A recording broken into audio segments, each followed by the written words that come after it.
Hello, good evening and welcome to everyone. I am here this evening to introduce the third edition of Slow Theatre's International Creative Lab.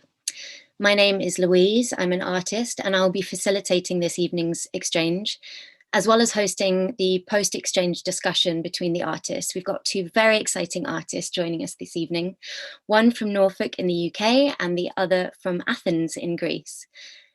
Before that begins, we'll be talking a little bit about the process and the exchange and also the company. So I'd like to invite Becky on, who is a member of Slow Theatre Company, just to talk a bit about what we're going to see tonight. Hi, so like Louise said, my name is Becky Payton and I am the project assistant for Slow Theatre Company. I studied musical theatre in college and I joined back in February of 2020. So Slow Theatre Company is a not-for-profit theatre company based in Norfolk. We try to create as much theatre as we can using multidisciplines with artists and people within the community. Our work has taken us into small communities, sometimes with people who are feeling challenged or have challenges. This can happen anywhere within Norfolk. Unfortunately, just like most people within the arts here in the UK and around the globe, we have been hit with the COVID lockdown and the challenges that that has brought to artists. So we've had to really change the way we communicate and create. This project has been created directly out of those challenges artists are facing due to COVID-19. Hopefully, this lets them create and experiment in a different way.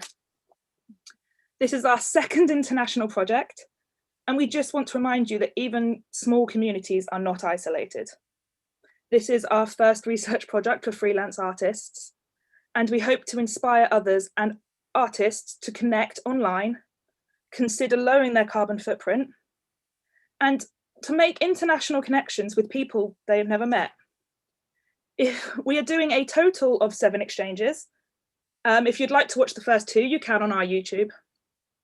And if you'd like to know any more about Slow Theatre or about this project, you can check them out on our website at www.slowtheatrecompany.com. And finally, I would like to introduce you to Chopé. She is our social media volunteer. She will be in the background on our YouTube, compiling and answering any of your questions. Brilliant, thank you, Becky. So as Becky spoke about, this is the third edition of the International Creative Lab. And yeah, as she covered, it is a project that was really devised as a response to COVID-19 and I guess the grief and loss that many artists were feeling, without their live practices and having to go without their collaborative practices. So this project really tries to bring artists together to try and recover some of those practices and also to see what gifts we can find in this digital age that we now find ourselves in. So tonight we'll be seeing 2 artists who have never met before come together across different cultures, across different time zones, across different languages, although we're very privileged tonight because Christoforos from Greece will actually be speaking in English. And one of the things that we'll be thinking about as we're watching this process and this exchange between these 2 artists is really asking us to think about what the gifts of this time can be, the times when we're locked in our houses, the times when we only have access to digital spaces, what gifts can come out of the challenges that we are facing as artists now. And actually, how can we be nourished in these spaces as well as challenged by them? So tonight's edition, as I mentioned, matches an artist from Norfolk, Danny O'Hara, with an artist from Athens in Greece, Christoforos Pavalkis. Hopefully I've got that right. And as I mentioned, tonight what you'll be seeing really is about process and not about outcome at all. And you essentially will be getting to see a sort of peek behind the curtain into the rehearsal process or into a studio process between 2 artists who've never met before, which is really exciting. And again, they're not just 2 artists who come from different time zones and 2 different cultures. They're also from different practices as well and different disciplines. So it should be a really exciting thing for us to watch and actually really privileged because we're being invited in to a part of the process which is normally something that happens behind closed doors. And it is quite a vulnerable, sort of rich time, I guess, for artists normally. So yes, count yourself lucky to be able to have a peek into these artist processes. A bit of housekeeping as well, just before we begin. Obviously, we've been talking about the wonders of the digital age that we're faced with, but also we have to acknowledge that this could come with some risks. So do bear with us. We're working across time zones and also different Wi-Fi capabilities. And even though we have got a team working behind the scenes with us, there is a chance that it might go down. If that happens, then please bear with us. The artists exchange will be live for 1 hour. And after that, I will be hosting a chat with both of them to talk about how it went. So that should be really, really exciting and interesting. And again, just another way for us to really delve into the challenges and gifts of these kind of working processes.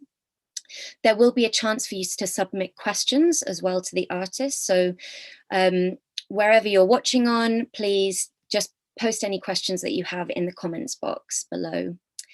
I also have to say that due to the nature of this experiment, which is hugely exciting, we don't know what's going to happen. So we do recommend that the following content has a 14+ age guidance. And that means that there might be adult themes and there might be swearing. I mean, who knows? We don't know what's going to happen. And that's why this is all really exciting. I will also just really quickly mention that we are working with 2 wonderful BSL interpreters tonight, Catherine and Lauren. And so you will also see them on their screen and they may be swapping between them as the process goes on. Lastly, from me, before I introduce the artists, I just want to say that, again, we don't know what's going to happen. This is a really exciting process-oriented rather than project-oriented exchange that's about to happen. So watch with curiosity and an open heart. Okay, so I'd like to bring the artists on now. So Danny. So I'd like to introduce Danny O'Hara. She's from Norfolk in the UK, and she is a theatre maker, director, and improviser. And tonight she'll be exchanging with Christoforos Pavalkis from Athens in Greece. Christoforos, did I get the name right? Yes, Yes. Thank you very much. Brilliant. And Christoforos is a theatre maker that makes work with a focus on art and well-being. Without further ado, I'm going to leave you two to it. Thank you, Louise. Thank you for the warm welcome. Yeah, that was lovely. Best of luck to us, Danny. Yes, best of luck to you, Christoforos. And I just want to say that I know our stimulus is you, me, here now, but already when Louise was talking, I was thinking about the way we frame things, about how our challenges can also nourish opportunity. So already it feels like this is a gift, and almost terrifying gift, but exciting. Absolutely. And it is a real privilege to experiment and to do art in these difficult times. Do you want to start? I know you have something you would like to offer me. So would you like to, shall we start with that? Absolutely. Um, I want to pay my respects to the place we are into and to the large community of the people that are following us live now, and to share, I'm both excited and nervous to do that, something very intimate, a text that has many autobiographical elements. And by this way to, provoke you, to challenge you. okay, so I'm going to change my camera so that I can make notes and respond to what you're saying in the way that I do things. So just give me a second. Fantastic.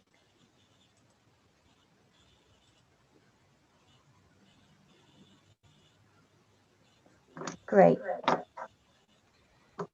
So this is some short story that I'd like to share with you tonight.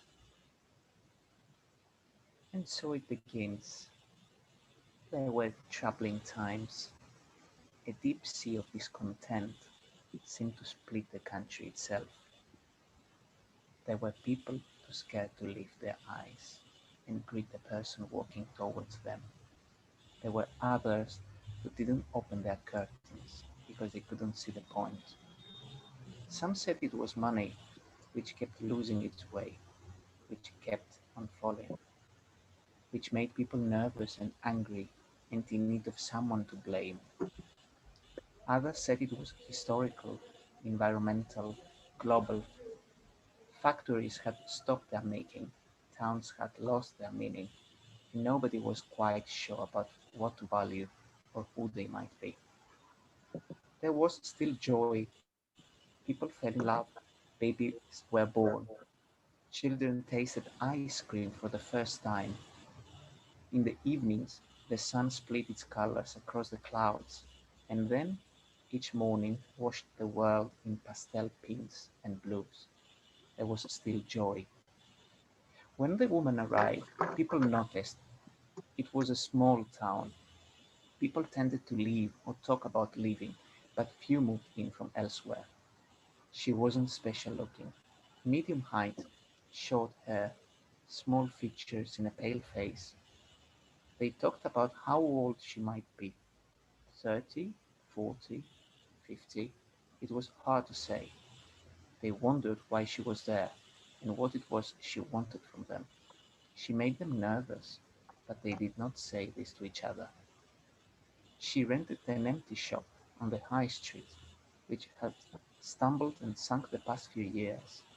The grocer's gone, the butcher's gone, the cloth shop that had been there for 3 generations gone. The shop she took used to be a florist's. It was dirty, empty, damp. But some mornings, when she unlocked the door and walked inside, she got the smell of roses, lilies, cassia, and the sharp green of freshly cut stems. During the day, she would prop the door open as though to say, "Come in, you're welcome," and she set about cleaning. Windows first, then the floor, sweeping the rubbish into big black bags, and then scrubbing and mopping and polishing until the liner remembered it used to be a beautiful duck egg blue. No one came inside, but some glanced through the windows and then told the others what they saw. It made no sense, they said. She was naive, stupid even. She had no idea how things worked around there. She was in for a shock. One day the woman put an A-frame blackboard outside on the street. In a beautiful white lettering she had written, "Ever tried, ever failed. No matter. Try again, fail better. Samuel Beckett." Well, everybody in the town read it and nobody knew what to think, but they agreed that this woman, with her polished windows and duck egg floor, could have nothing to tell them about failure. The windows were clean, the floor was polished. The woman painted the walls a rich buttery yellow and started to build a table out of bits of wood she had found in the backyard. She bought a kettle and 6 purple mugs, and if anyone came in, which they didn't, she would have offered them a cup of tea. The woman sat at the table on the florist's old plastic chair with a pile of paper and a thick black pencil and started to draw. Every time she finished the picture, she pinned it to the newly painted wall at the back of the shop.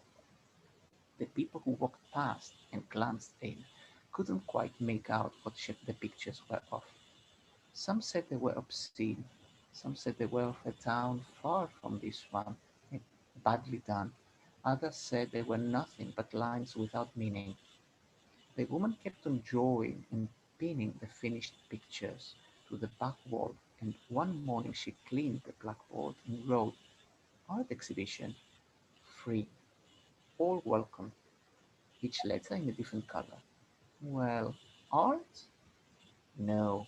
The people shook their heads. Absolutely not. Free or not free, there was no need for art in their town. Art was for rich people. Art was for people who had gone to university and could stand in front of a splash of paint and think of something to say about it. art was definitely not for them. There were others, artists themselves, who looked at the blackboard in the shop and felt something they couldn't quite put their finger on. Excitement, maybe, or envy, anger, or anticipation. The woman sat at her table, drinking tea from a purple mug, and waited. She knew that her pictures were good. She knew that people were curious. She knew that art was not just for rich people, and that artists needed to see as well as show. And so she waited. The first person to come in was the woman who worked in the nail bar at the end of the street. She had liked art at school, had loved how it focused her attention so completely the rest of the world seemed to fade around her, loved how she could translate what she saw into something different, loved how capturing something on paper meant she could keep a version of it for herself, even when the thing she had drawn, sky, apple, cheese, had changed or gone. She hadn't painted a picture for years. She walked into the shop with her head down, past the woman at the table, and went straight to the pictures. They were of her town. She stared at them, the post office, the tree outside of the B&B, the curve of the road by the library. Nothing special places, and yet in the pictures they looked beautiful. The sky reflected in the post office window, a bird sitting in the tree, a boy riding his ride along the road, feet off the pedals, face lit up with joy.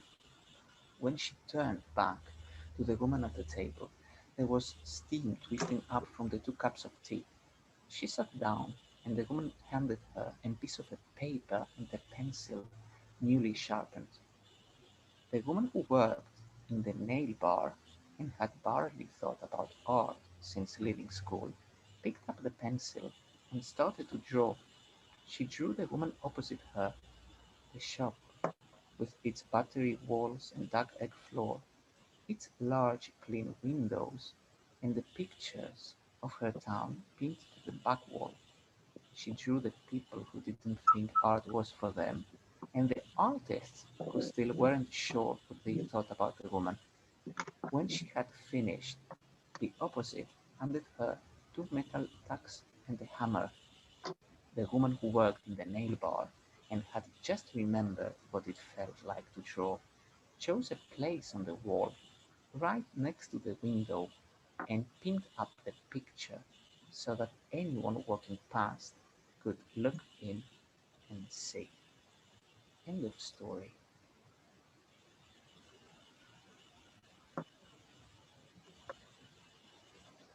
Wonderful.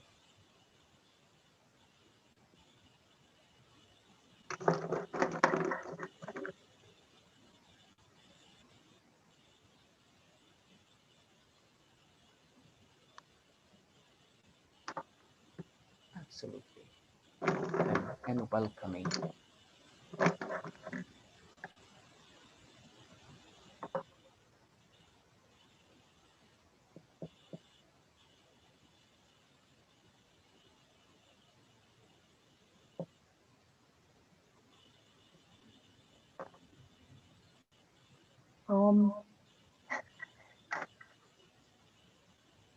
Chris, could you take a screenshot? Yeah, I think maybe you haven't muted one of your mics.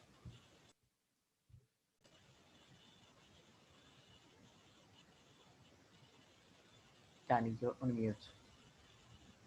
You probably have. Oh, Yeah.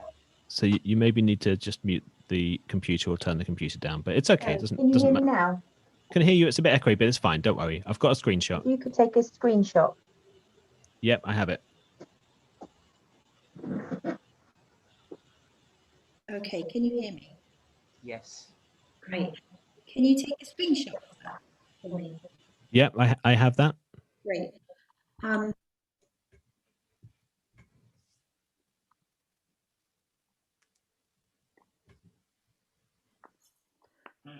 Thank you, Christoforos. I see. Can you still hear a back sound? Yeah, you might just need to mute the microphone on the tablet if you're going back to the computer.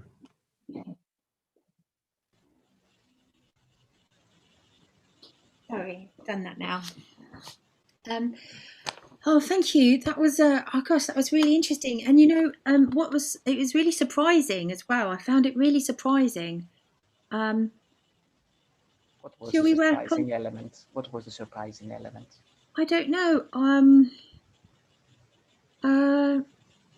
Well, I'm just going to pin my thing. Do you want to work on the mural together on the mural board with me? Yes. Shall we move Yes. over to that? Let's And then move there. I'll just stop the other video. Shall we say a word about the mural and what we are doing to those that are following us? That Yeah, no, is a definitely. design thinking platform. We picked the template, the empathy map. Yeah, Shall we? Christoforos and I met for 1 hour before everyone meets, and we talked about how can we lean into the electronic possibilities. So we're experimenting with this for the first time, aren't we, Christoforos? Absolutely. And that's the joy of. And I'm just going to turn my camera off and then go onto the board, and then I can look at it. If we make this really big,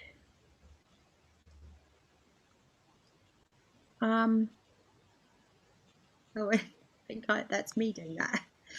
And then maybe I can talk. We can talk through some themes that came out of what I was listening to. Maybe put them in the map yeah, about my thoughts and feelings. Does that work? yes. There was I felt like there was a really strong feeling of that art. This question of what is art and who is an artist. That's Absolutely. yeah.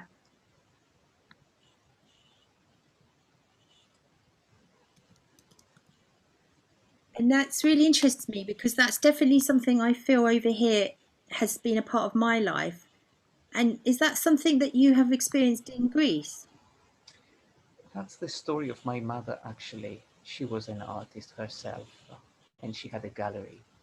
And she raised us herself, me and my brother, and she used art as a way of living, but also she practiced art to empower herself and others. And that informed my perception about it, my practice. Great. I really felt I felt I really felt that that the emphasis was on other people's barriers that get put on you.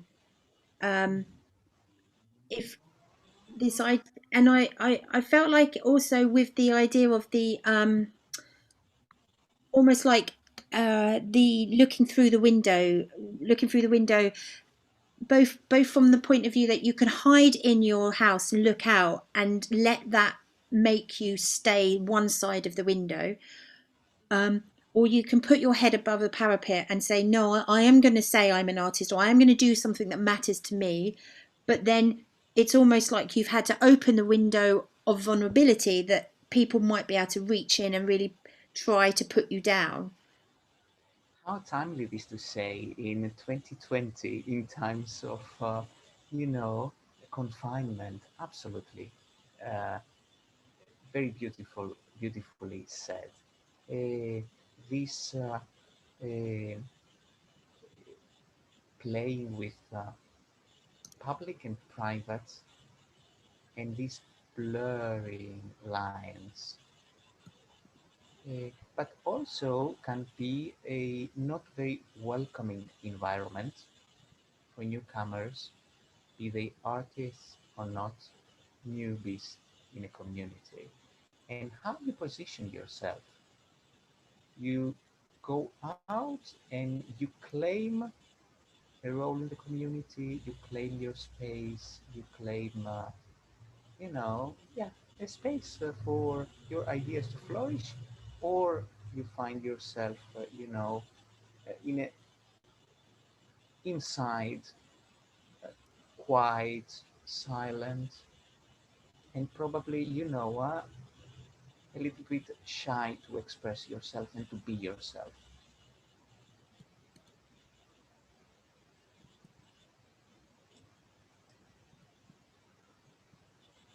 Exactly. That post it on the how it feels.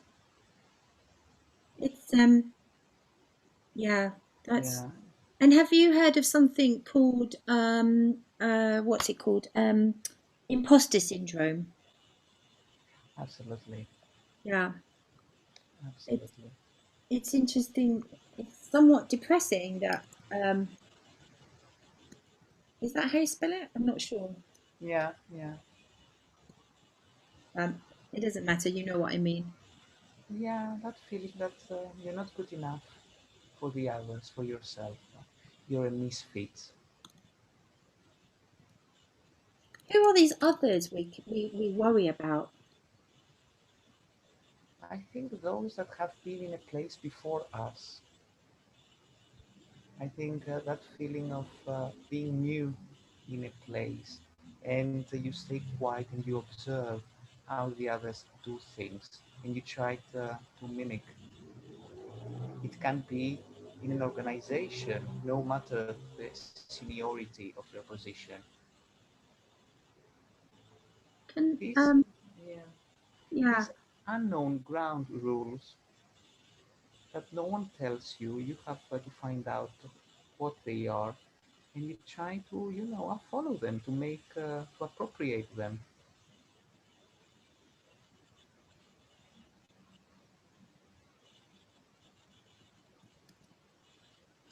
And I'm going to add here, or they do tell you what they are, but they feel, but you feel you can't obey them. Mm, true. Chris, could you find an image of a sign saying stop or something like that, or just the image of um oh, that's not what I meant to do.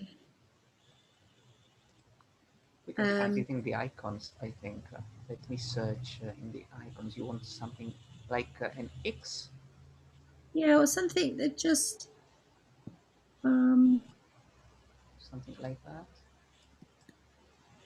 yeah. Or can be something else if I find it like. Yeah. So it's interesting because I look at these words stop, and because they're nice and red and orange and bright, they don't look as bad as I feel like. Um, yeah,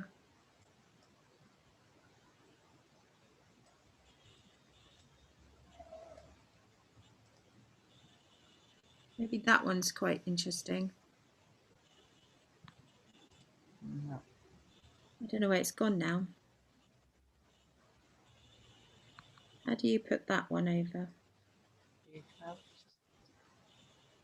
Um, to move them. how do you do it? You just click on them and move them. You throw them into the board. Oh, I'm struggling. Chris, can you take that image for me and put it on the sheet? Which image are you after? This one here. The triangle. No, there is a lady with her hand up with a stripy shirt. Whereabouts are you seeing that? Oh, I see. You can't see it. All. The icons, Yeah, so it's the under. toolbar, there is a star. When you click, If you go two down to the images, and then put in stop, and then go down there.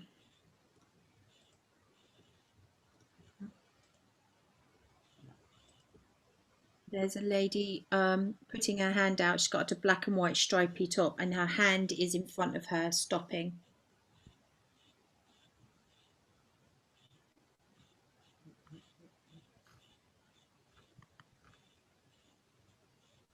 Did you find it? Can you see on the Zoom screen? Ah, okay, hang on. You can see what I'm doing. Oh yeah, keep a going bit down, more going down. Keep going down. Keep going. It's quite a bit down. Keep going. A little, it's somewhere there. Go a bit further down. Oh, there it is. That one there. Yeah, thank you.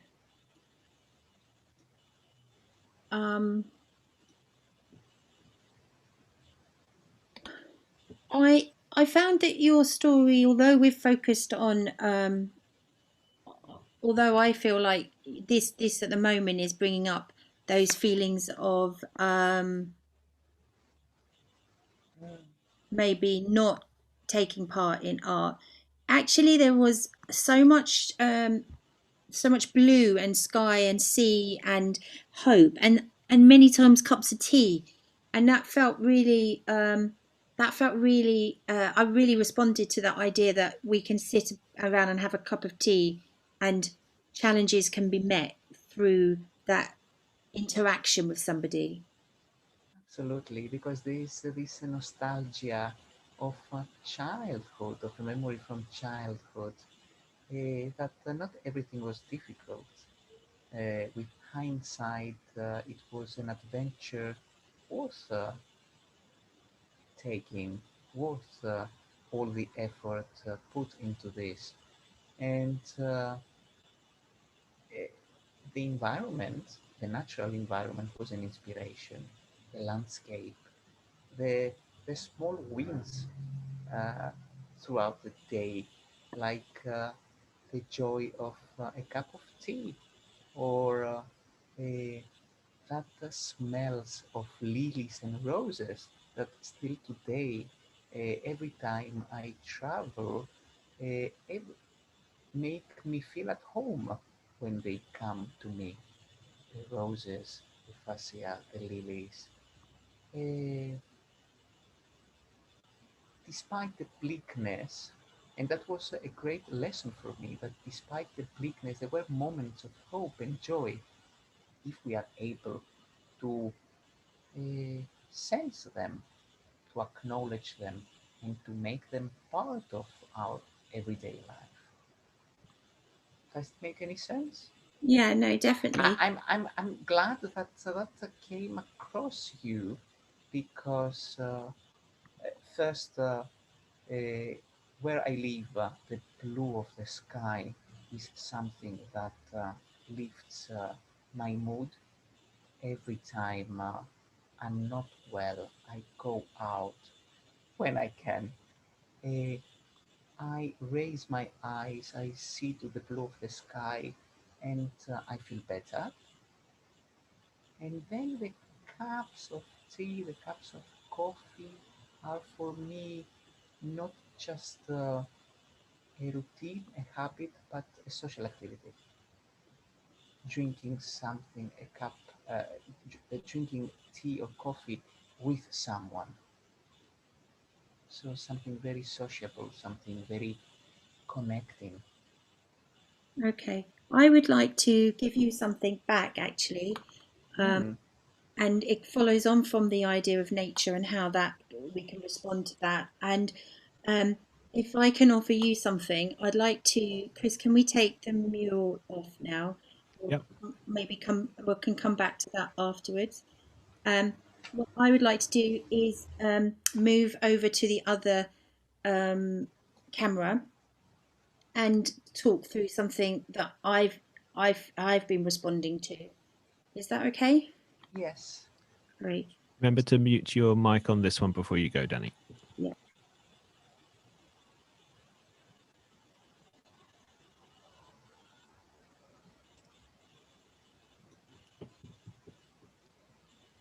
So can you hear me?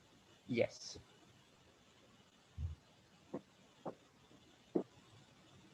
I'm just gonna There's move an this. echo. Yeah. Oh, Chris? Yeah, I'm not sure why we're getting that. It is muted on the other one. How about if I just use that camera? Can you hear me? Yeah, Much better now. Okay.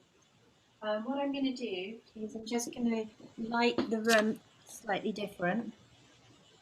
Right. So I wanted to something I've been thinking about with you, me here now is the feeling of touch and nature and that connection.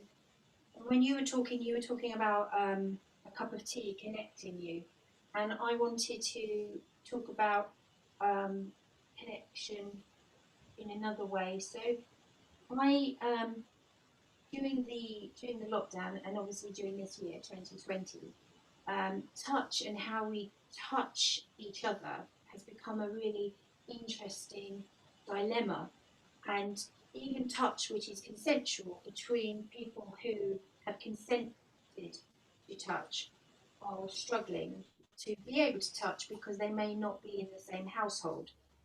And so I had an experience recently where my dad lent on me when he was walking with me in the park, but we're in the same bubble, but we're not in the same household.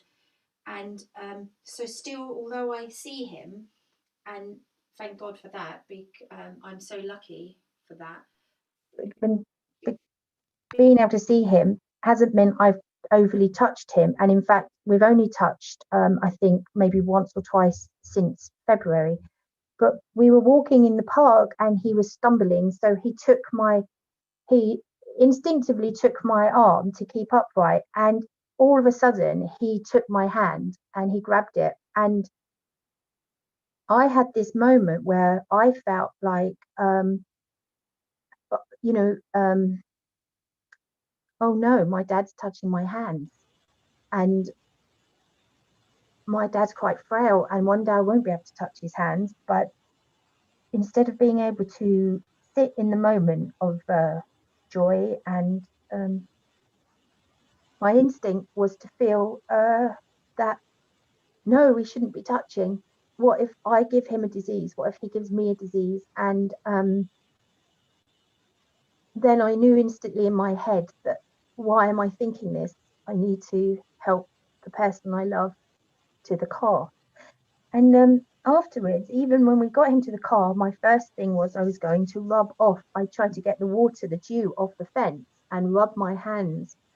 And then I came home and I washed my hands so much like we are supposed to be doing. And I felt like bad.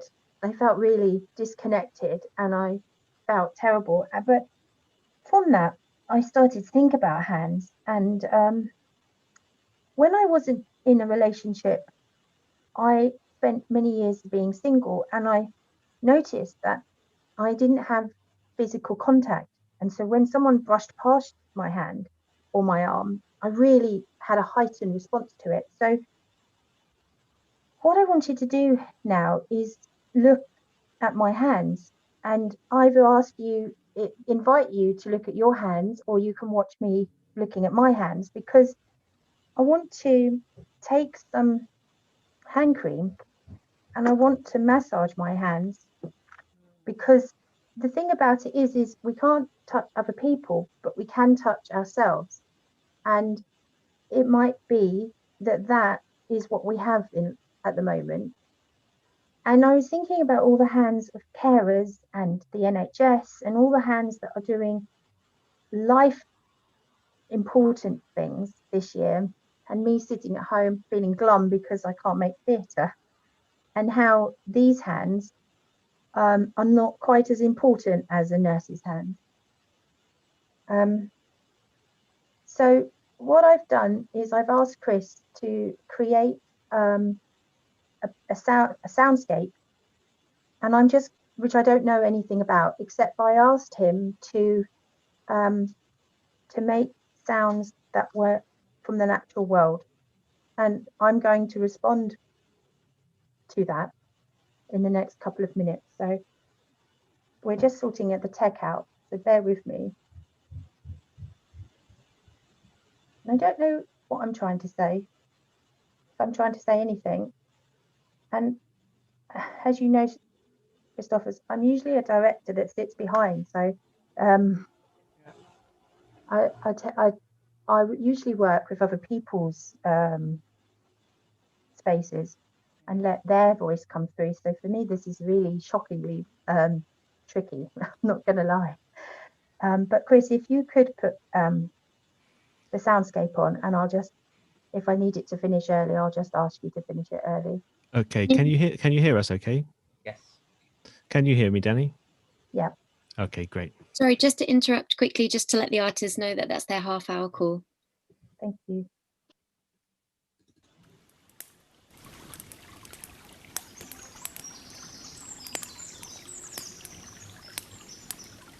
So I can hear the outside, and these hands in March, when we went into the first lockdown, I definitely felt like it felt a little bit like that, like the rain was coming, and I didn't know what was going to happen. And I think for 3 weeks I was in the garden digging a pond, because physically these hands allowed me to take away what was in my head, or the worry and the stress and the devastation that I knew was happening elsewhere. But I found that I was being quite self-centered and selfish, that it was all about me, really. Yeah. But looking at these hands, I come back to this feeling of, in this year, other people's hands are just so important, that this touch from a nurse or from a carer can be life-giving. And in my hand, I wonder, I have given, I mean, I've tried to nurture through these hands, and they have held people, and they have got dirty in the mud, and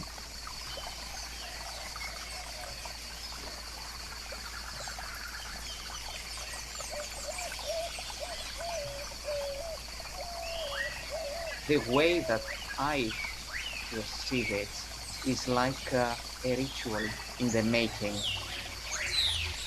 a ritual for times of not being allowed to touch, because right now it seems like we all suffer from a temporarily disabled sense of touching. That's a form of social inability to touch. And this way of touching ourselves, to connecting with our body, because I hear you, and you said that very clearly. My body as a potential threat to others. And this is a beautiful way to overcome this fear, to rediscover our body.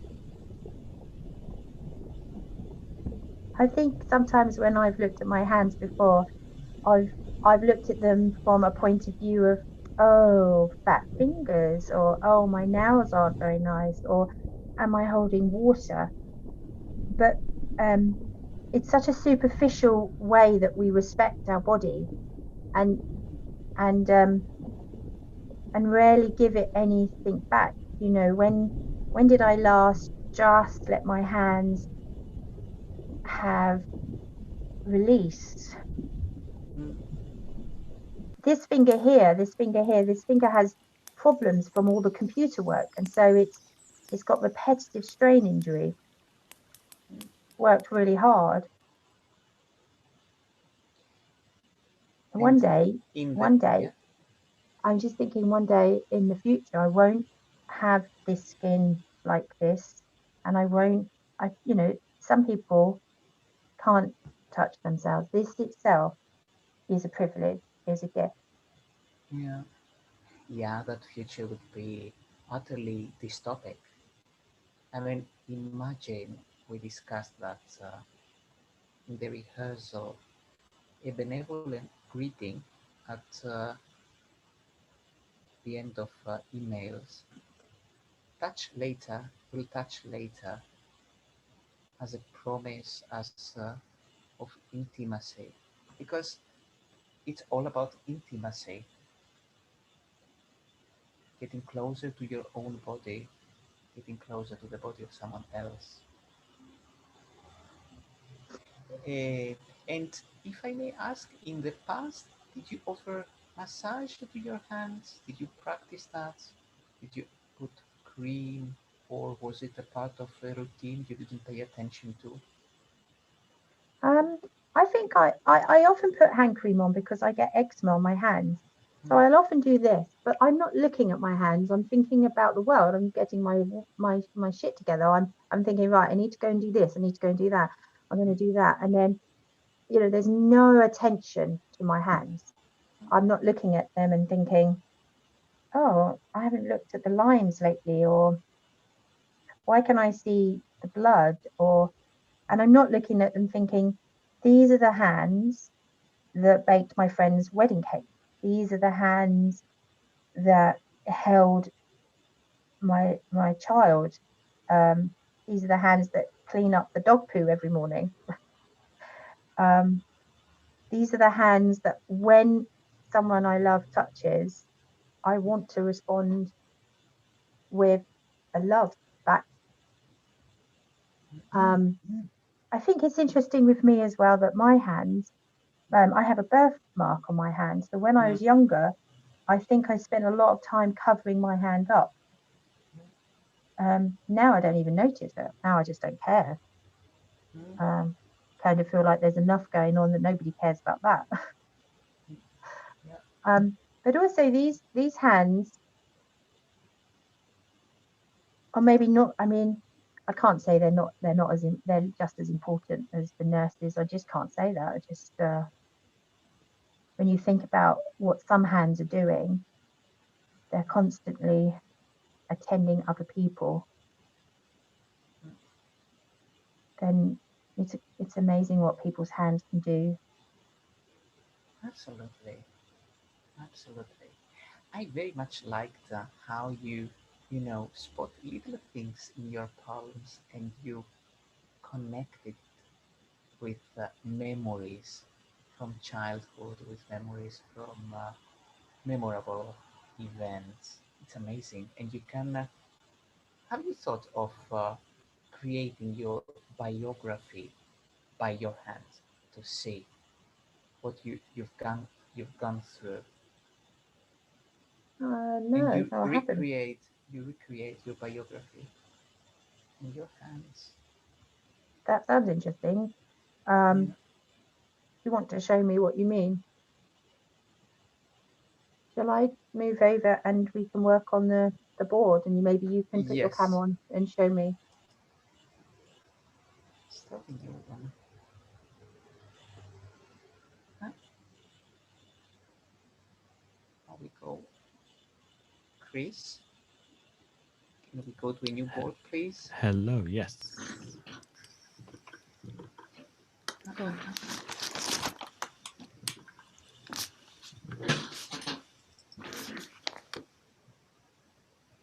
And then I share my screen. Are we working on the board, or where do you want me? Shall we go back to the board and Yeah. do some stuff?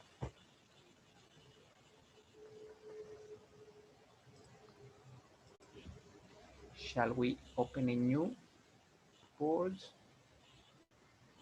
Yeah, do you want me to go on the board? Yeah. Okay, I'm on the board. Shall we start a new mural? Yeah.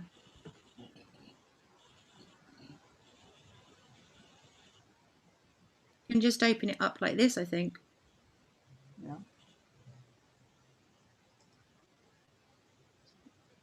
Probably a new one.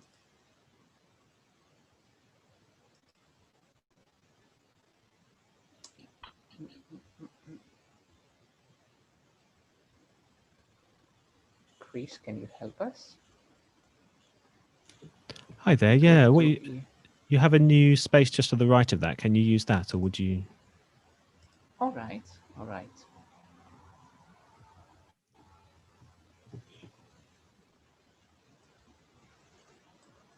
So what I got is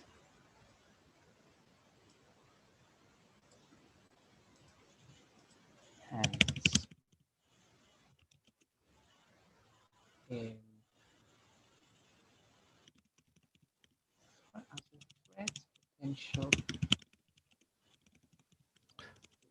others, and myself. That's the perception with COVID. That was the experience with your father. That was very powerful. Oh, But sorry. Did before- you want another empathy map? Is that what you were saying? Sorry. Yes. Yeah. Okay. Yes. Let's try and do that. Shall we go to a new one?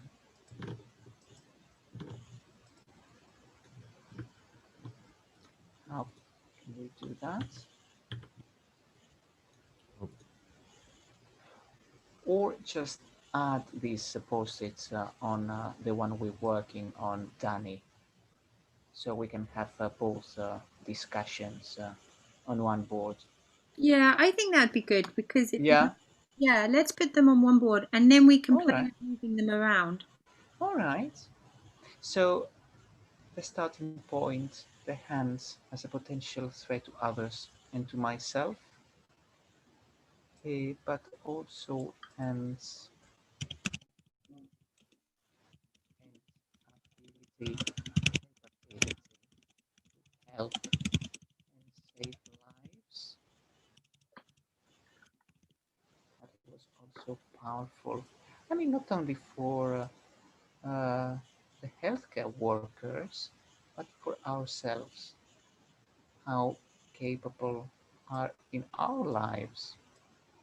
And then that feeling, I felt it was quite powerful, that feeling of of curiosity, that you were curious to see your hands, right? You were curious to see what you didn't pay attention, you didn't notice in daily activities, in to rediscover your hands, to see them more closely, to like them. I think this is what that you started liking your hands. Now you like your hands, right? Yeah, I guess so. I And feel like I need to attend to my hands, mm, give them attention, and be yeah, grateful for them.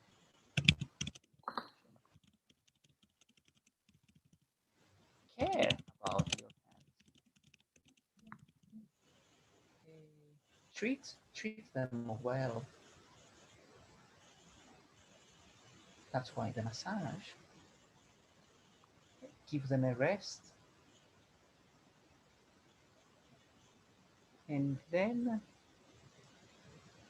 the hands as a symbol for intimacy.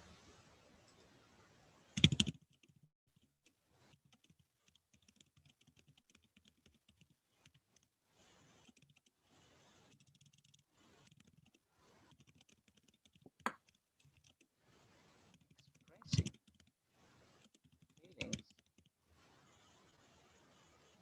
It's a wonder, how can we express all these feelings that used to be through our hands in other mediums, from distance, remotely, probably by other parts of our body. Some used to greet with their feet, but Oh is yeah. it, yeah, so the hands that are replaceable by other parts of the body. If we look at this board and just if we were now saying, okay, are there common themes in what we're thinking about and how we're responding? Hmm.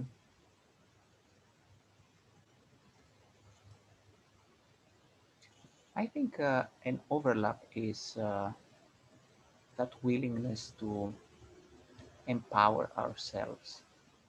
Yeah, where was that one? Let's put that somewhere like, It's hard to empower herself and others, but I would, yeah, move it more to the center and probably rephrase it like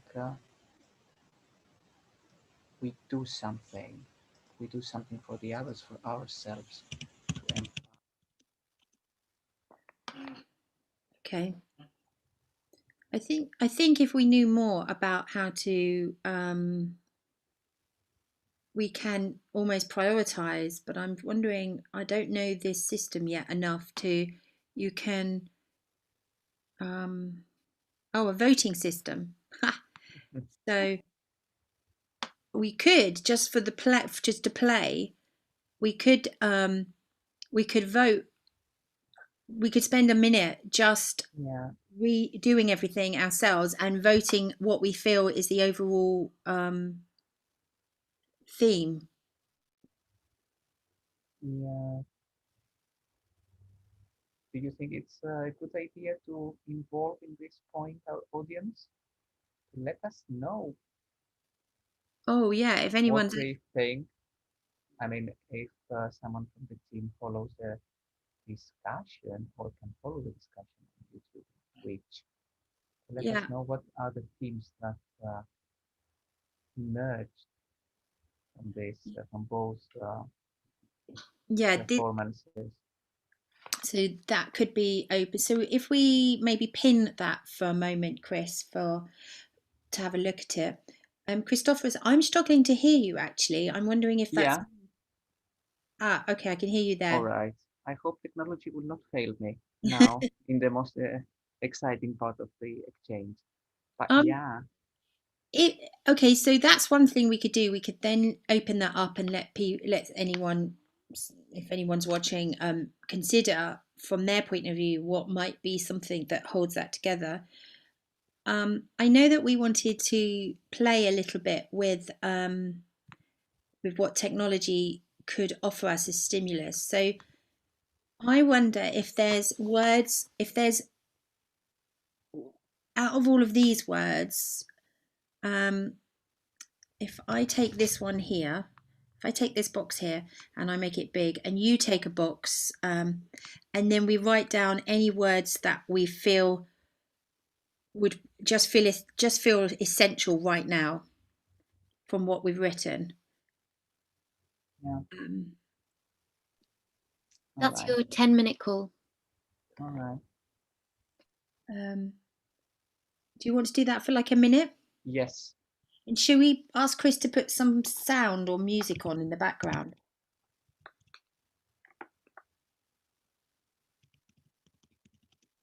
Do you want? Yeah. Can we do that, Chris? Could you just maybe play something? Not too loud. Thanks.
Chris, did you take any screenshots of when I was working on my hands?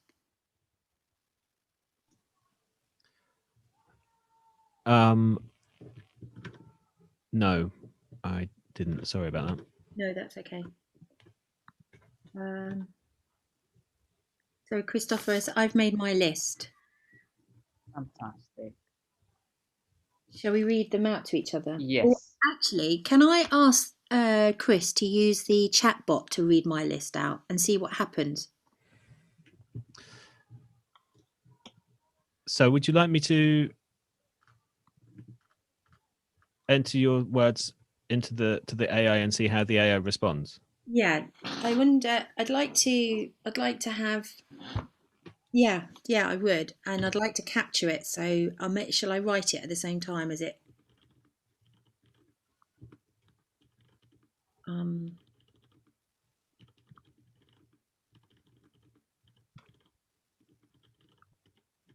Okay. I'll write down what the response is from the bot. Okay. Yeah.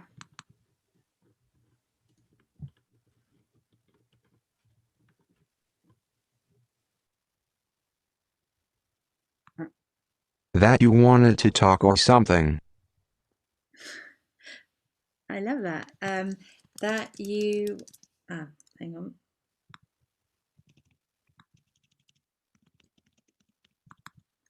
That you wanted to talk or something. Is that right? Yeah. And Chris, what happens if you write in self-care, what is art threat?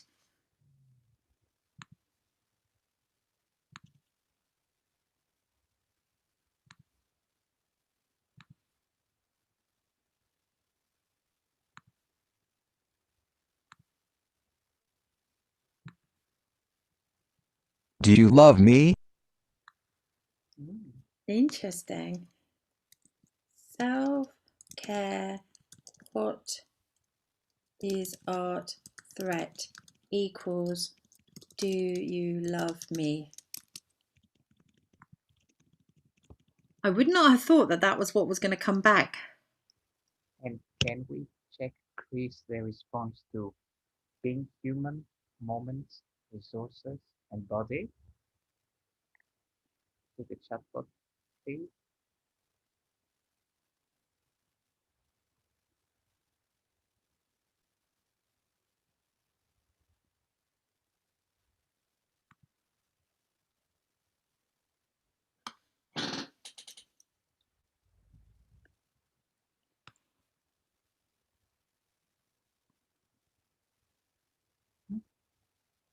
Oh, you've got no audio, Chris. That's nice. What's your favorite color? Unbelievable. What did you put in to get that response, Christoforos? Being human, resources, moments, and body. And the response. What? Okay, did you write down the response? That's nice. What is your favorite color? I sorry, I used the exact text on the purple post-it. Sorry, I thought that's what you were after. Yeah, that is, isn't it? Yeah. Okay. Yeah. What is your favorite color? That's nice. What is your favorite color? That's nice. What is your favorite color? Okay, so I'm not going to lie. I think that what I would do now, Christoforos, is take this away and sleep on it, and then return tomorrow with it, and then wonder what would come through. I've got a really slow process time. I'm dyslexic, so having that, my impulse is to print that out and have it, but the idea is to try and lean in with the technology. I find it really fascinating that you and I now have that board and we can continue to work on it. Absolutely, it's a work in progress. Yeah. And we may grant permission, access to others to come and leave the messages. I would take that into that direction. and Yeah. to post, little comments or photos or other sound files if they resonated with any of these thoughts or feelings. Shall we, Chris, could you pin that just one more time? I'll pin it myself. And then could we have the music on again while we just scan over it? I found that music quite interesting, quite provocative. Yeah, so I can't pin anything because we will keep the BSL in screen. So you two can turn your cameras off if you want it to go big for the audience, or we'll Okay. just. But it's okay. Yeah, no, that's good. I forgot that.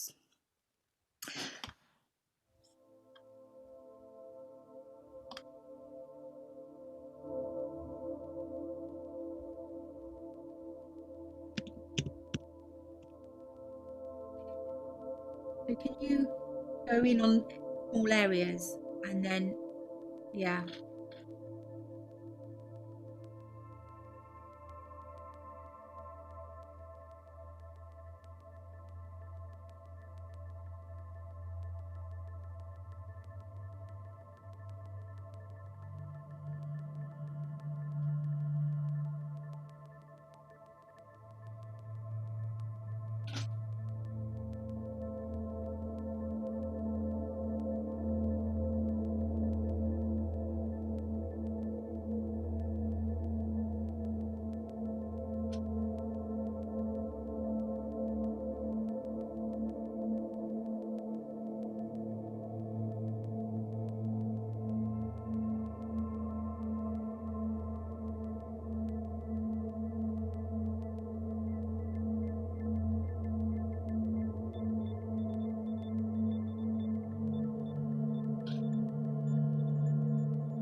what an ending.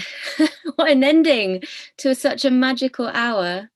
So I'm just going to give the artists a minute to catch their breath, to go and get a drink, just for a second. But wow, what an insight into that process. And it really felt like we were diving into both their brains, into notebooks, into, you know, the possibilities of what could come. It was almost a shame to stop it at that moment, because it really did feel like we were almost just at a jumping off point into, you know, a completely different universe of work there.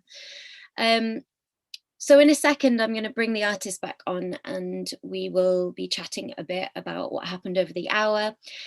We've been getting a few of your questions in over the last hour, which is brilliant. And so here's another prompt. If you would like to submit a question to the artists, then you have your chance now. You can submit them in the chat box when you're ready.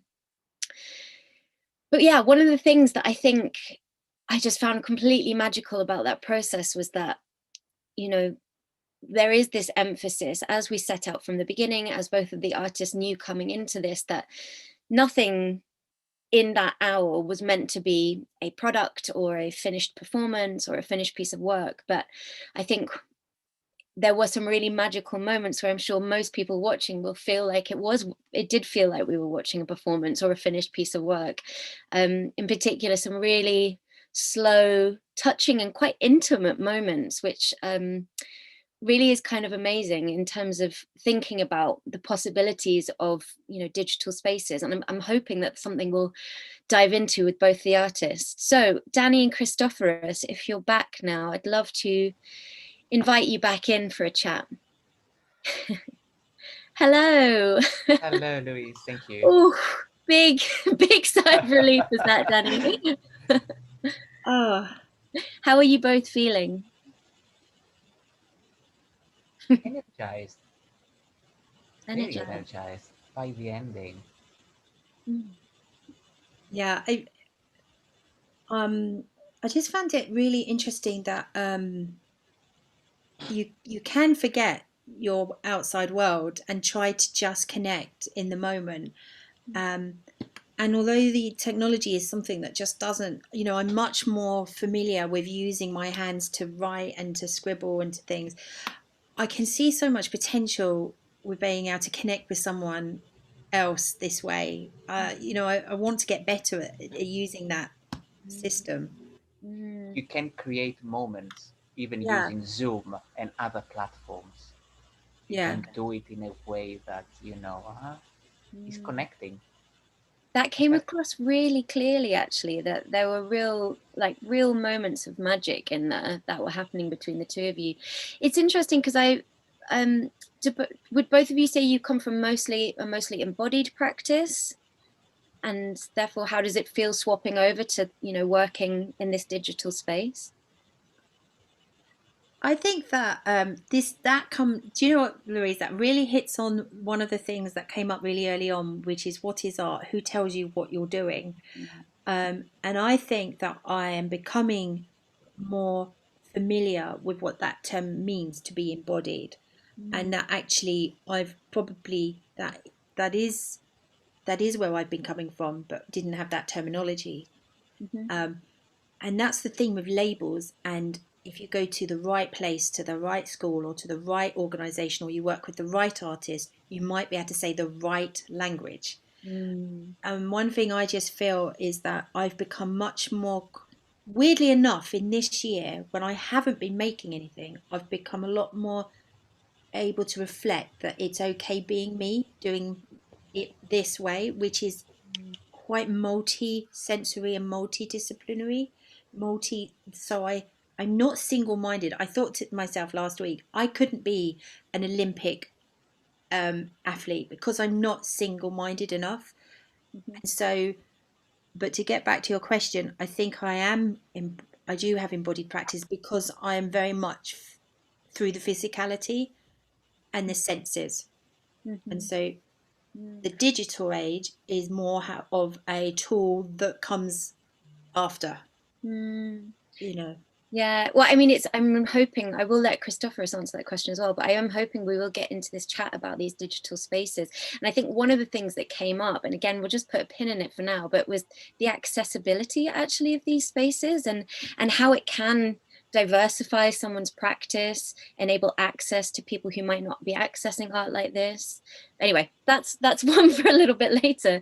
Christoforos, how are your feelings about, coming from an embodied practice? If I'm right to assume that. Mixed feelings. Mm-hmm. It can enhance an experience. It can help with immersive environments and create these immersive experiences and connect. But it also has some trade-offs. In the past 6 months, one could say I did nothing when it comes to art, well-defined art. I volunteered for a charity. I collected food parcels and sent them to households in need, to vulnerable households. And then I thought that my practice is to serve these communities, to prioritize them, to facilitate the access to culture. So this activity of volunteering for a charity can be uh, within my priorities as a creative person. It's nothing new. It's an evolution of what I used to do in the pre-COVID era. And so I am useful to my community and I serve it. As about the creative part, I completely agree with Danny that technology is a tool, is one of the tools you can do, and we can rediscover, connect, disconnect, reconnect. I mean, we all need these moments of disconnecting, to having these spaces for ourselves, to breathe in, to, care about ourselves. And technology, with all this pace, with all this revolutionizing our daily life, is causing me a distress. I would not lie. It's causing me, something suffocating sometimes. Yeah, you're right. It can be a trade-off sometimes, especially. I'm really interested actually to talk to you both about the mural. Is it the mural? Am I getting that right? Because I just thought it was really fascinating, just actually following on what we're talking about, in terms of digital spaces and the potentials of that. And obviously quite early on in you connecting, which you didn't have very long to connect before this exchange, but you decided that one of the ways that you wanted to bring your two practices or your disciplines together was via the mural, which we all were witness to. And I wondered, yeah, on reflection, whether like how you felt about that, because I think it was interesting, because as an outsider, it looks like, oh well, I know what this looks like. I've used something very similar in my practice, doing sort of brainstorming maps and stuff. So it seems like you could quite clearly use it for an international exchange in terms of brainstorming and in terms of process. But it also seemed like it could be a platform for performance as well. There were moments when we were watching you both participating on that where, it felt like I could be watching that in a gallery. So, I'd love to hear your thoughts on that. For me, I definitely eased into it. I'm not going to lie. Like when we've only talked tops an hour and a half before today, and we have to go from not knowing each other to trying to understand each other's practices to then find something almost different or similar and a challenge. And we came upon this idea that using this technology platform, and neither of us had ever used them. So, it has been on my mind this week. But when we were doing it, I really lost myself in it when we started to look back over what we'd written and start to find the words that meant something. Yeah. And then that started to feel like a really live beginning of something. And that felt really good. And then when we went back and we put a soundscape, some music on, to then let someone else focus in on it and come back out. I didn't have that control. That really sharpened what was there, and I saw things I hadn't seen before.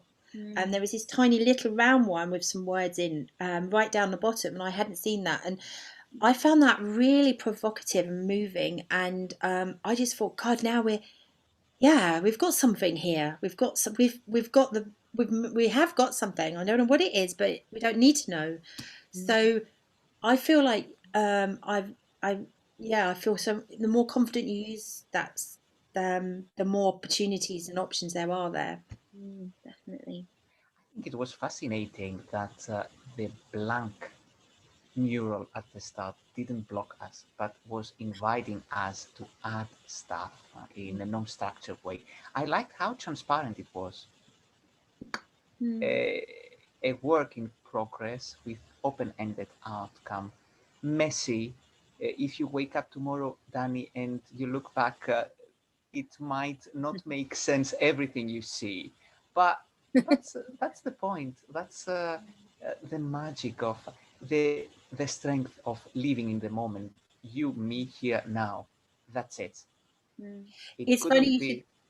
Sorry, Christoforos. Yeah. It's funny you should say that, because I only discovered that you could move the things round right at the end, because there was a part of me that was like, this is too tidy. This is doing, I need to.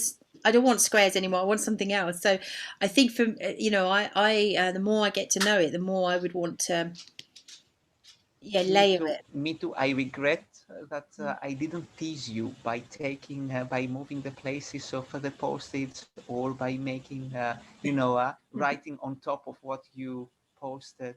I need to do it more playful, but I'm afraid my connection wouldn't be that stable. It really felt, I mean, just as both of you said, it did really feel like that moment just at the end where we were all witness to the mural. And it felt like, oh, I could see, I don't know where it's going, but something, you could really, it was almost palpable. Yeah, I thought it was really magical. Do you think that if you were to continue working, this is actually a question from the audience, but if you were to continue working together on whatever could come out of this, would you continue working with the mural board? Yeah, I think it's a challenge, and it's exciting that it's not a challenge I have to do on my own. I'm not going to lie, having Chris in the background was amazing. But if we were artists, yeah, thank you, Chris. I mean, without Chris in the background, I don't know if I'd have this level of confidence to go for it. But I guess if we'd been in the studio, we would have a technician there. And the thing about having that technician there is you can let that worry go of all of that part of it. And they are an intricate part of the team and the process. And they're not an add-on. And especially from something like this, I think they're part of the creative process. So yeah, I would if we were going to continue working, I would love to lean into it and have a technician on hand. Yeah, and probably open it, granting permission to the audience to jump in and adding post-its or uploading audio sound files to make it more lively. Well, that was another reason it was a shame to finish at that point, because we also just got introduced to the chatbot as well. And that felt like that could have been an amazing jumping off point for something else. Yeah, I think one of my sort of reflections watching it was that, in terms of us thinking about the digital, is that it almost felt like, I mean, I know we did have brilliant technician Chris in the background, but other than Chris being there, it did almost feel like there was a sort of third body or a third person in the space, which was the tech. It was this digital space, and even just the fact that there was a third screen. And yeah, I just thought there's something there which feels quite magical that to carry on working with potentially. I mean, do you think you would carry on working with the chatbot? I would really love to, and the reason being is I think you can start to get quite serious, and you could end up going down I love the fact that chat box brings in something really left field, and reminds you not to take yourself too seriously, but also to go left instead of straight on. That's what it felt like. I felt like, yeah. Definitely. It was always the elephant in the room, and that was the voice of the elephant, because the technology made possible this event. The technology made clear the limitations of this exchange, but having the voice of a non-human voice was a clear reminder of this situation.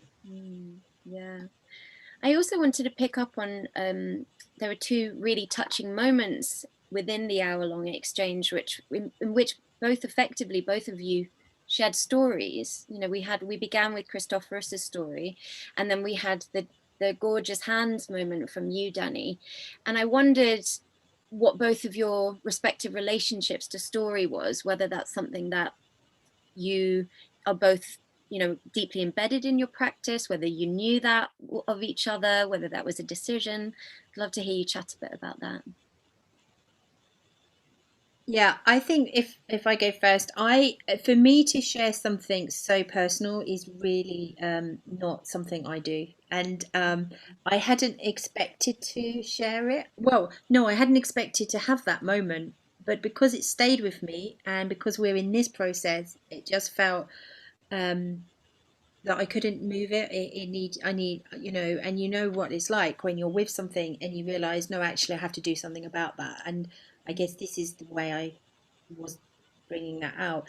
Usually, my focus is in bringing other people's stories out or allowing other people to bring their stories out. That's my role.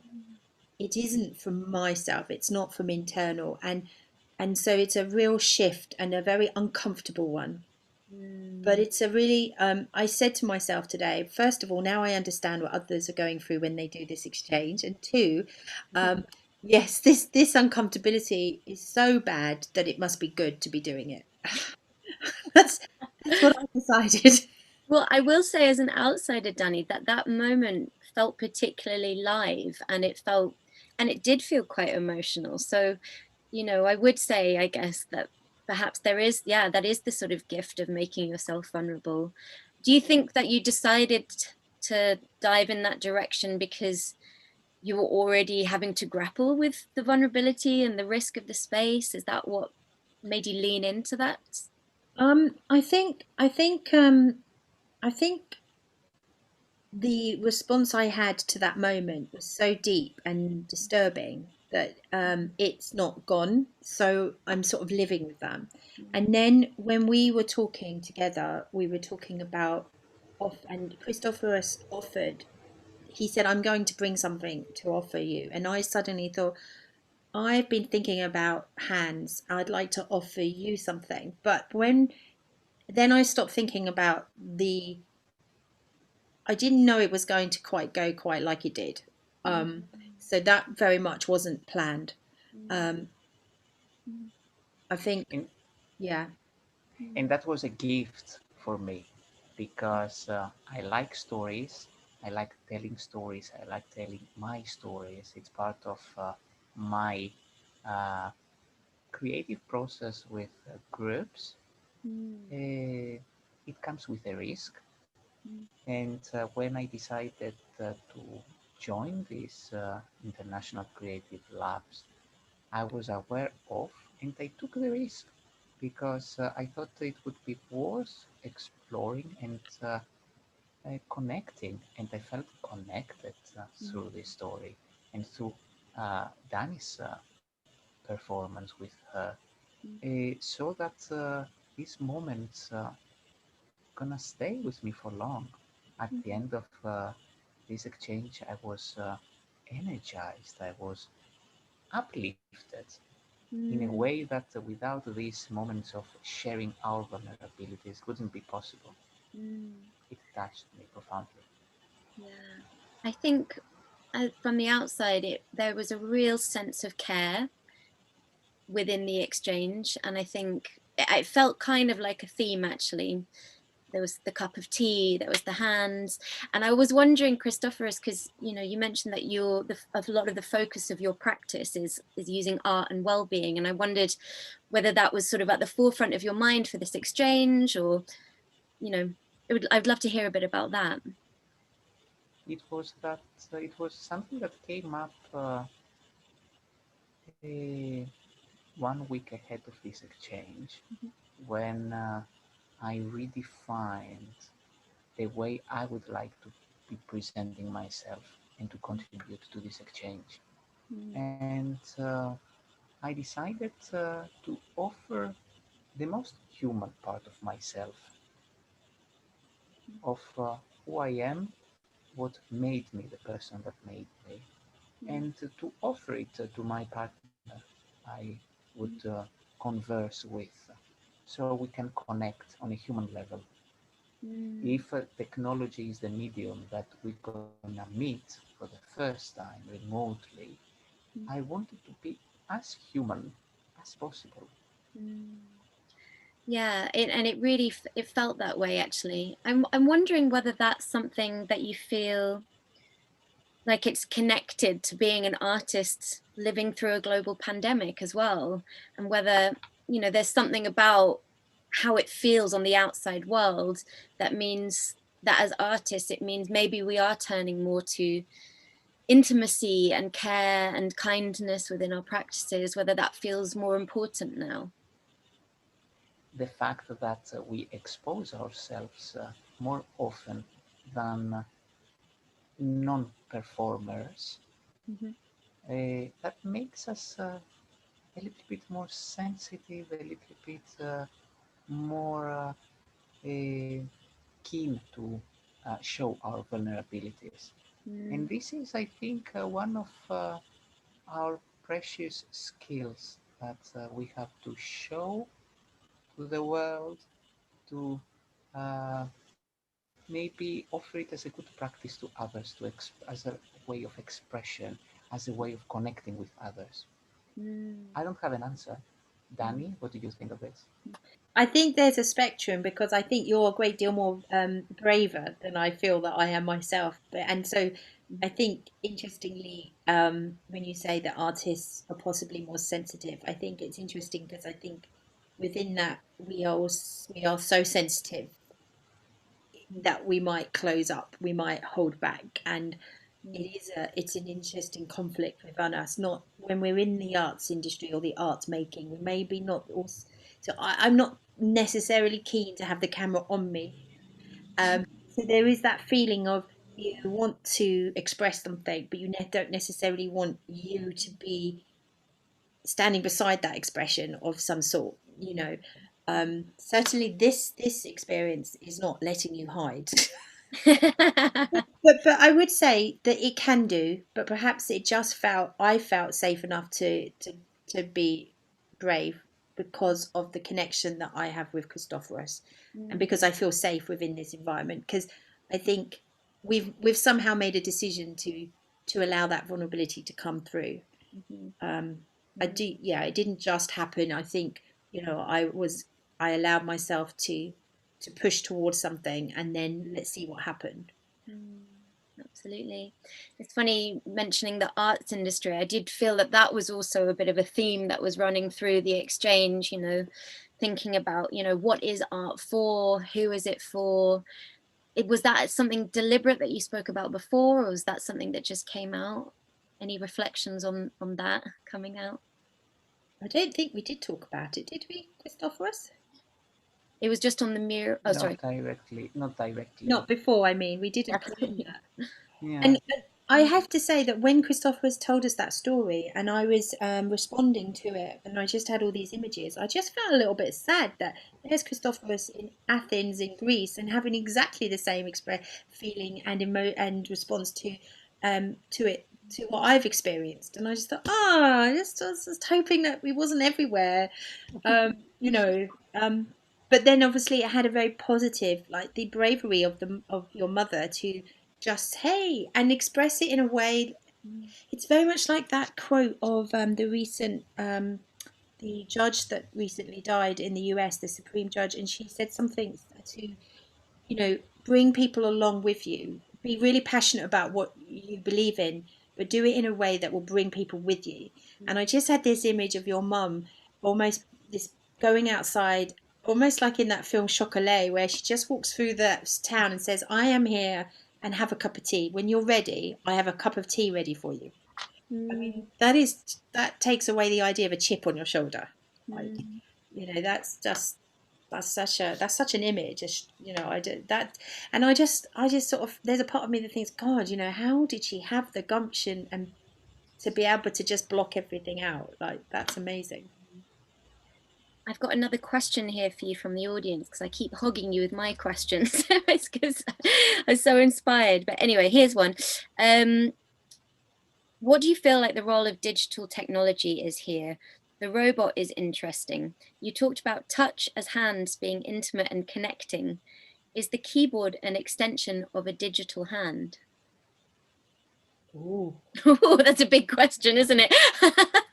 You can respond to as much or as little of it as you want. Probably. Yeah, I guess so. Yeah. And of course, the keyboard is only doing what your hands are telling it to do. Or if you have a voice sensory, then it's what you're telling. So the keyboard is only as powerful as we make it. But that works on the assumption that the technology is under our control. What if the chatbot was an intruder, was beyond our control? I mean, we played a little bit, and the response from the chatbot was shifting the conversation, telling us about the favorite color when we were typing about being human. Yeah. Yeah. I think that's really spot on. It's a really and that's what's quite exciting with that, the provocation that comes that's outside of, yeah. It also really feels like an invitation to play with risk in the work as well, which I think is quite exciting as well. And it's interesting because there was, I think it came from you, Christoforos, there was a provocation to maybe throw some stuff out to the audience as well. Do you think that if you continued working together, that there might be some audience participation as well that you might be interested in looking at? I would love to explore that. Yeah. And collect some experiences, positive and negative alike. I mean, that's part of the game. Yeah, because I think it is a game. I think that's it. I think that's spot on. And I want to say something else to go back to what Danny said about because you offered Danny an alternative for someone that is shy or does not want to put the face behind the camera. You shifted the focus on the hands. I mean, as a practice, is wonderful. Imagine from tomorrow on, you come to Zoom calls, and instead of your face or the camera off, you have the camera on, and you show your hands doodling or drawing or keeping notes. Wonderful idea. I agree. It's so funny because I around me it's always paper and pen, and I'm always doodling on Zoom calls because I can't focus. And what I've started to do now is doodle Christmas cards as we go along. But they're colours, so I've just decided that whatever the doodle is, the colour will become something later. So there's a pile of doodle. I don't know if everyone wants to watch that when I would. when they're talking. It'd be like. It also weirdly reminded me of the practice of, do you know ASMR that you find on YouTube? Oh, yes. Yeah, yeah. Which I almost thought it was a kind of connection to your practice, Christoforos, because ASMR is a genre of videos that you can find on YouTube, which are kind of well-being videos. which often are close-ups of people doing things with their hands or whispering into the microphone. And it felt like that to me. I mean, it almost, you know, Danny, in that moment, I almost felt my heartbeat slow down as I was watching. You know, it was really like, yeah, something. Oh, wow. Yeah. That's so interesting. It's such an interesting response and reflection. Thank you. So here's another question from the audience. What do the artists think this could become in terms of a show or a piece of work? Well, that's really interesting, because I think when you said it, something about sitting in a gallery, I think that's the kind of thing I feel I would like to explore. This idea that you're something live within a space that isn't a theatrical space, and possibly in a quite intimate, you know, not maybe. Yeah, I don't know what you think, Christoforos. There were moments of confessions for me. I would, I could imagine that kind of performance elsewhere, in pubs, in cafes, in cultural, even within a church, because we experimented with such kind of performances here. Very intimate with low lighting. Yeah. Yeah, such kind of thing. And I mean, in this day and age, maybe it's something that can happen as an intimate Zoom performance. Maybe there's something to be said for being able to switch on and be part of something one to one, or yeah, I definitely feel like there's elements that could work really well as a online connection. I don't know what the word would be, whether it was a performance or, yeah. Installation. Yeah, I think an installation, a happening. So as we begin to wrap up now, I wanted just a final sort of provocation from me.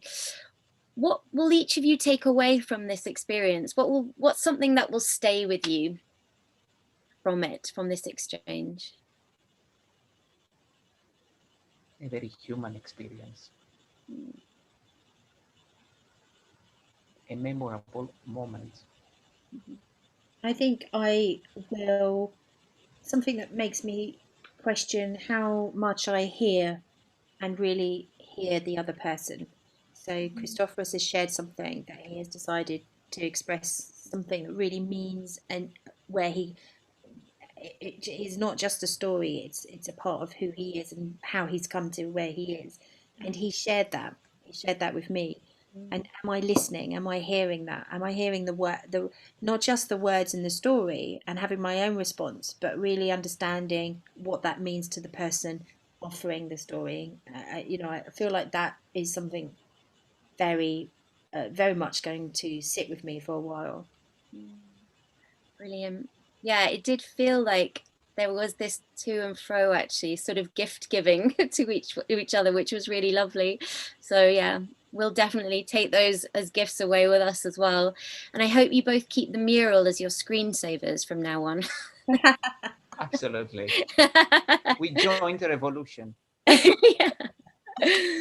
Okay, so I think we've had all our questions now. So yeah, I'm just going to say thank you to both of you then for allowing us to bear witness to this incredible exchange. So yeah, thank you very much, Christoforos and Danny. And Thank you.